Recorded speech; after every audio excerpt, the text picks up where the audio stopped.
All right, welcome. Okay. Thanks, you all. So we are completing a speaker series here on CHATTcon to highlight who is involved with this conference, the speakers, their expertise. Real quickly, the conference is actually live already, although we have June 25th, 26th for our main conference dates. We pre-recorded everything and we put it out there so that everybody could watch on their own schedule for the next 6 or 7 weeks or whatever's left. And then the 25th and 26th are reserved specifically for coming together and engaging in question and answering and discussion and chat amongst chat and interactions amongst attendees, speakers, and then speakers interacting with each other as well. So that's kind of the breakdown. You can access all that sort of stuff, learn more at the link below. But today, I want to talk a little bit with one of our fantastic speakers here, Peggy Hogan. So first of all, welcome, thank you. And do you mind sharing just a little bit as to what you do?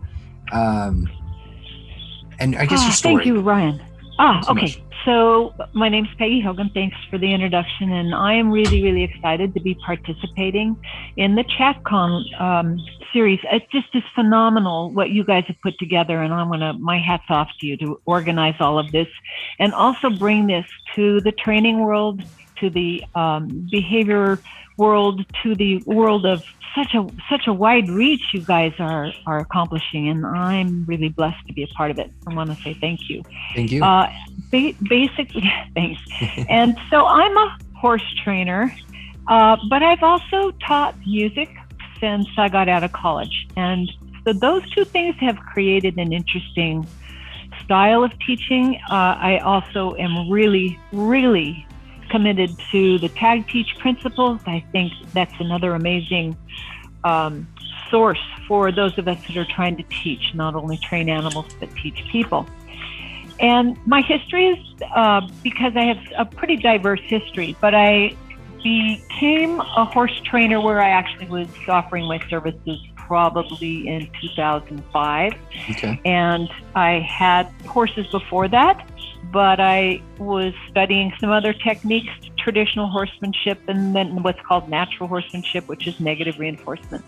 And then I found Alexandra Kurland.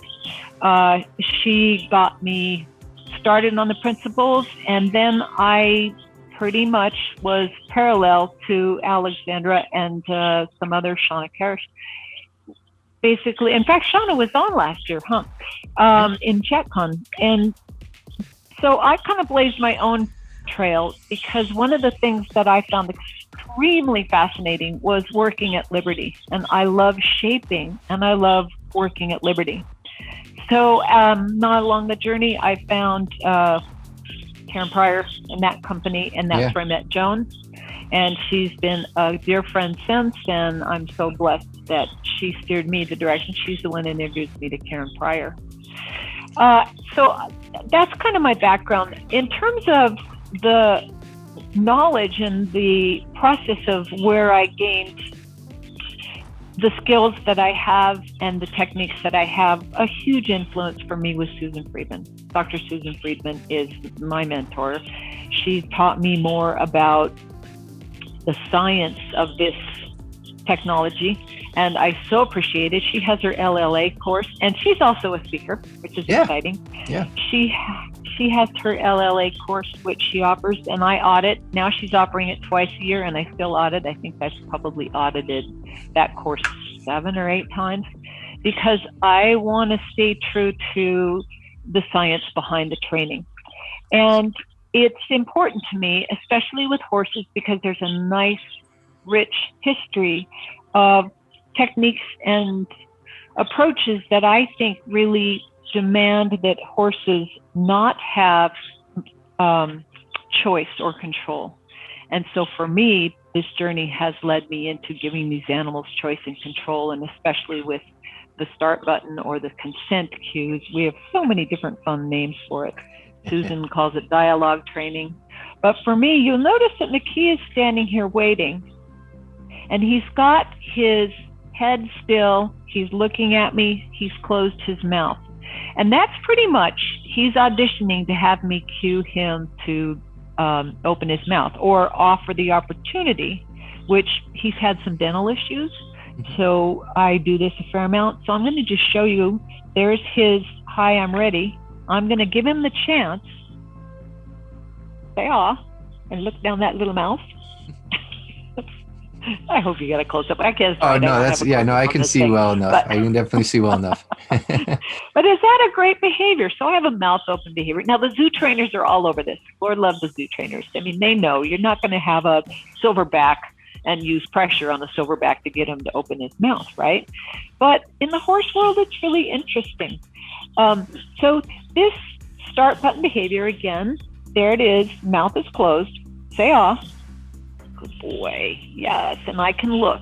Now, he recently, in January, had to have 2 teeth pulled. And I had to clean the areas where the holes in his head were. And basically, without prepping that particular procedure, I was able to actually work with this and not have to have the vet show up on a regular basis just to be able to work with his mouth. It's a little bit different start button. I want his mouth still, but then I had syringes and everything. I've got some great video on this in my lecture of some of the stuff that we did. But all of this was consent.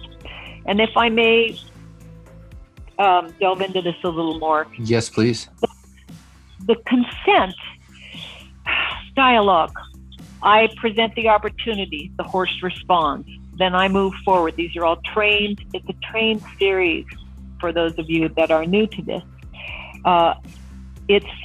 And again, it's a dialogue, but it would be, you'll notice he's holding still, he's offering, like, Peggy, are we going to do that thing? And generally speaking, I do this behavior when I'm seated. So that's why this is being offered so easily. But when I put my thumb up, you'll notice that he puts his lip on my thumb. So once again, we've got 2 pieces of the dialogue. See, I barely have my hand up. He was ready to open his mouth. Mm-hmm. You haven't lived till you look down the mouth of a mini. I'm sorry. How can you not just love these guys? I mean, know. I had 7 horses. I lost my 2 full-size horses this year. We were buddies for 23 years. So sorry. I miss them so much. But it's wonderful to have all these little horses that stayed in the dryer too long and shrunk. You can come over and stand next to me. Thank you. I digress. But anyway, so this start button, again, is the communication. It's a dialogue, and it's consent. And there are many, many little steps along the way. And sometimes it's hard to see the subtle ones, but it isn't. No, he doesn't think it's hard to see them. Does he? Kiss? Oh, that was my microphone. I just had him kiss the microphone.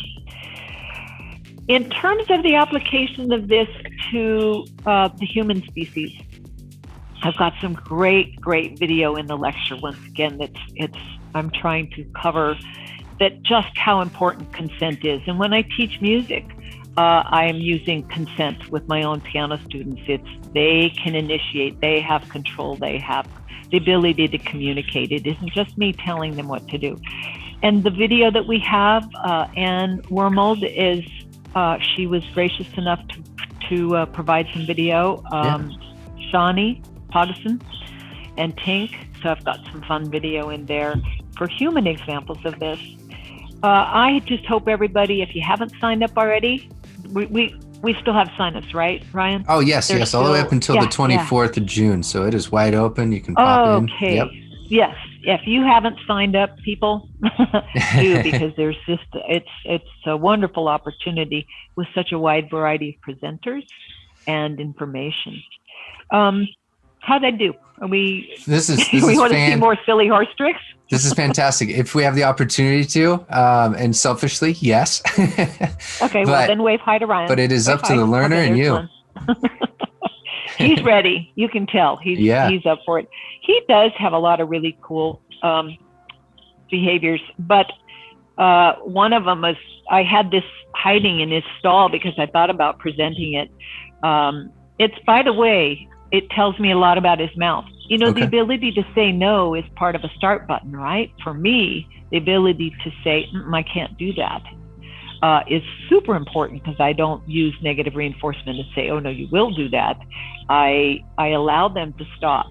So this ball is a nice, soft, squishy ball. So I've been using it as a diagnostic tool, because if he'll pick it up, bite, and hand it to me, it helps me understand, because when his mouth was really sore, he couldn't pick up this ball. So that's a really fun diagnostic tool. And you can see it's happening.